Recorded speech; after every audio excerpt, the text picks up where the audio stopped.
Kaso, dapat po 4 na buwan ako sa barko. Tapos hindi na nga po ako natuloy makasampa dahil nga sa nangyari na nanakaw po yung bag ko sa lobby po ng hotel doon sa Buenos Aires. Kararating lang po, balik kasi 7 po ako umalis. Tapos January 9 nangyari yun. Dapat may isa pa akong domestic flight papunta ng Ushuaia. So hindi na po ako natuloy dahil nga dun sa nawala yung mga dokumento kong passport at seaman's book. Ano magiging trabaho mo sana doon? Sa laundry po ako nagtatrabaho. Cruise ship po ito? Sa expedition ship po. Ano yan? Yun po yung mga nagbabiyahe po ng Antarctica at saka Arctic. Expedition ang tawag po dun sa barko na yun. Iba yung Para passenger din siya. Iba yung cruise ship? Iba pong kategorya yata sila kasi kami expedition talaga. So ano, pabalik-balik ka na doon? Opo, Mga matagal po. ilang sampang mo na to? Maraming beses na po kasi sa company ko na to 16 years, magsi 16 years na po ako. So pabalik-balik lang po. Kada ilang buwan mo ito? 4 months, 5 months. So sa isang taon, 2 beses po.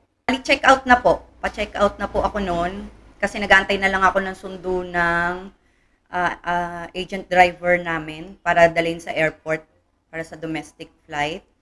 Tapos nung napansin ko nga na nawawala na yung bag ko, so yun po, hindi na natuloy. Baba ko po ng ng room ko, paglabas ko pa lang po ng elevator, napansin ko na po yung mama na yun na nakaupo dun sa inuupuan niya mismo dun sa CCTV na nakita ko. Nakaupo na siya dun. Akala ko guest lang din siya na nag-aantay ng taxi or ng sundo niya, like kung saan siya pupunta. Kaya hindi ko siya pinansin. Pero dun sa CCTV, kitang-kita na minamasdan niya na pala ako, yung mga galaw ko. So nalingat ako, naipatong ko sa maleta ko, dito sa gilid ko, naipatong ko sa maleta ko yung shoulder bag ko na yun. Tapos nakaganito ko. So hindi ko nakikita itong side na to. Doon po siya nakakita ng pagkakataon na dinampot niya yung bag ko, tinago niya sa jacket, sabay labas ng hotel. Tinanong ko, pumunta po agad ako sa reception, tinanong ko kung napansin nila yung bag ko kasi sure ako na dala ko yun. Sabi nung nasa reception na lalaki, i-check ko na lang daw sa room ko, baka naiwan. So sabi ko, sige, i-check ko, i-double check ko, pero i-check na po ang CCTV para makita kung ano talaga nangyari sa bag.